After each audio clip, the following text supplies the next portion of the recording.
Hey, so now this is a mirror selfie. I coin a lot of phrases, and that's one of them. I was taking mirror selfies avant la lettre.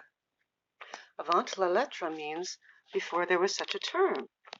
Like you could say that someone was a anti-war activist avant la lettre, or you could say she was a structuralist avant la lettre, or he was a postmodernist avant la lettre. It was a zine avant la lettre. In other words, somebody made something that was like what we would call a zine before the term zine. I'm going to try and talk to the mirror before the term zine existed. My experience with selfies tells me if I look right at the mirror, you're going to see something weird. So look at my mouth. Okay, this is an experiment, which maybe is a mistake because this is an important subject. The subject is sometimes people are depressed. I know a lot of people who are depressed. I started an art share group back in late September, and to my dismay, because I just want everything to be really lively, like all my initial members either were depressed or had cancer or both, very understandably. I've been clinically depressed from agitated depression like 6 times in my life, and I'm 51. I just turned 51 a month and a half ago. So I'm here to say, like when I was 29 and my dad had non-Hodgkin's lymphoma, and I had taken some antidepressants from a crazy lady with no shoes, psychiatrist, dimwit, and then I got off of them because I was like, that woman's a fuckwit, avant la lettre. I didn't know nobody used the word fuckwit yet, but she was one. My brain chemistry got all sloshed around. My mom was like literally missing. She lost our family photo album in Oregon. She left it in a field in a trunk in the rain for a year. My late husband and I went to Oregon and retrieved it. I had borrowed it and given it back to her in a plastic bag. It was the only thing to really truly survive.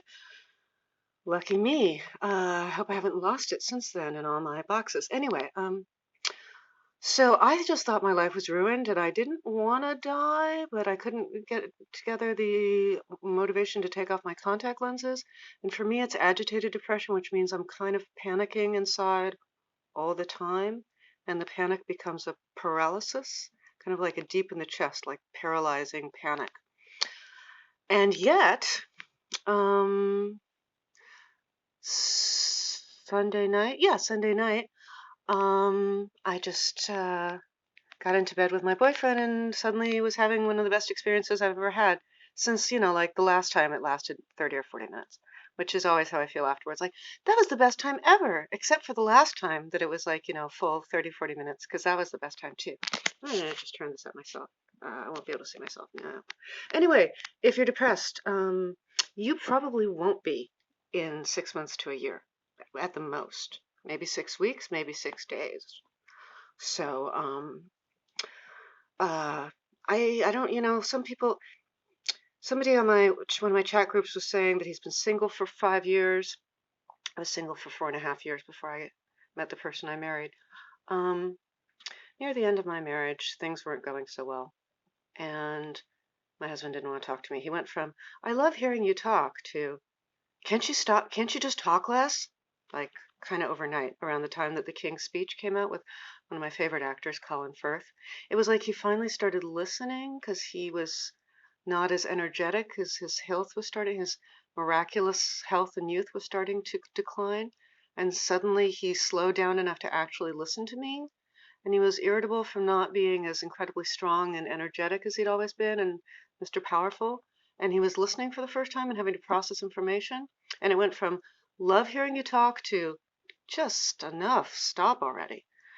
And that was really hard for me and had been going on and on and on for several months. And before that, he was excessively critical and judgmental and controlling, although I didn't have some of those words for it yet.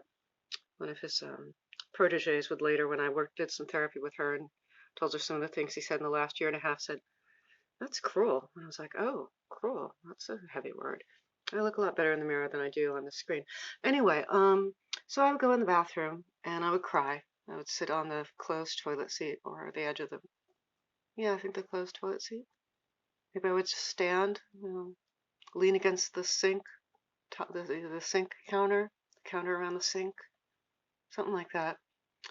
And I started asking the universe to send me a soulmate, and I kind of visualized what my soulmate would be like. Back then, I really liked what I would now call the super progressive, somewhat out of date.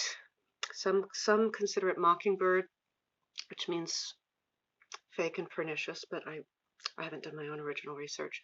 Media, but I was really into guys like Rachel Maddow's protege, Chris Hayes, and what's the leader of Vox, one of the editors of Vox. I look so much better IRL in the mirror than I do in this screen, but fuck it, I don't care.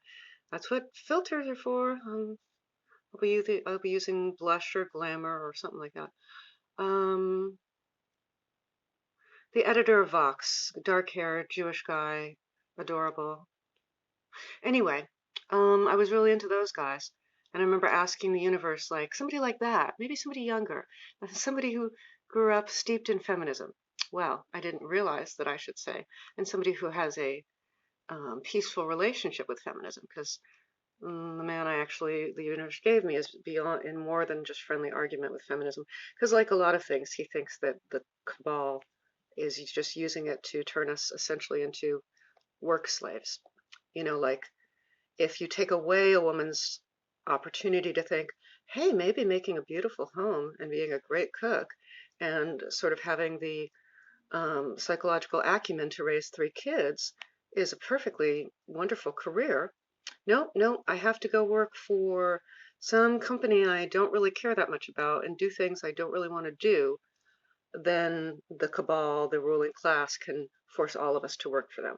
Whereas before that, for the first time in human history, he would say women had enough affluence. It's maybe more my word, or maybe his. I don't know. He knows most of the words, but he doesn't know words like erudite and stuff. Silly, silly bunny.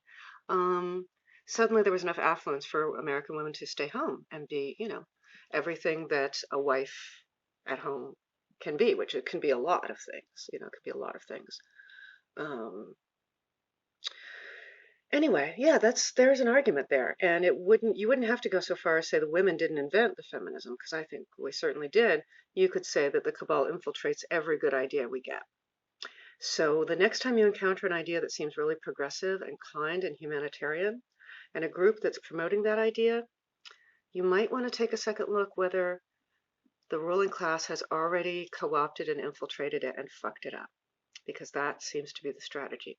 Find something that's so inherently good that no thinking person could not want to embrace it, and then contaminate it with something either kind of evil or maybe straight up horrendously evil. I don't know. It's a point of view. You are free TV. It's a point of view. It could be entirely wrong. I really don't know. And like all of you who are watching this, probably what I love is emancipation and egalitarianism and the desire for all human beings to live free of war and want and oppression and with tremendous dignity and self-actualization, and the political version of that self whatever the political thing is, where you self-determination. Yeah. So anyway, my point is, if you're depressed, someday you won't be. And I'm leaving some threads untied, and that's okay. If I keep talking, this will be a 10-minute video and I could monetize it someday, but no, no, no, no, I'm not going to do that. Not going to do it. Not going to do it. What's Dana Carvey doing? George H.W. Bush. Yeah, think about the Bush family when you're wondering about the powers that be and whether they're trying to fuck us right up the hoo-ha, the other hoo-ha, the wazoo. Now think about the Bush family. MK Ultra, maybe? Was George H.W. Bush high up in the CIA? Maybe?